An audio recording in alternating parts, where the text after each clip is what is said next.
এতক্ষণ চলার পর না নামতে পারতো, ধরো মাইনাস কত থাকতো, -20 থাকতো। হ্যাঁ, এই যে 10, 20, 30 দেখতে পাচ্ছ তো উপরে, এই যে উপরে লেখা আছে 10, 20, 30 নীল ঘরটার উপরে। যদি 20 এসে রয়ে যেত এতক্ষণ আর নামতে পারছে না, মানে কি একটা বড় লিক আছে, সে হাওয়া টেনেই যাচ্ছে ওখান থেকে।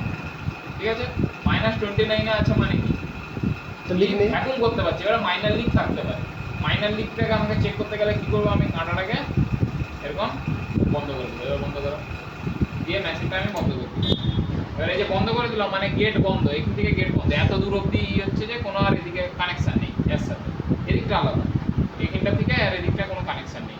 এবারে যদি আস্তে আস্তে জিরোর দিকে উঠতে চালু করে তার মানে আমার লিক আছে, বাতাস ভিতরে টেনে দিচ্ছেও।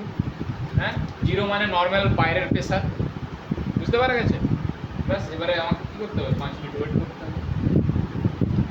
ওয়েট করো, যদি না নামে তখন ঠিক আছে, দেখে মানে উঠে জিরোতে তাহলে ঠিক আছে। একটু এদার পাস করুন, ঠিক আছে।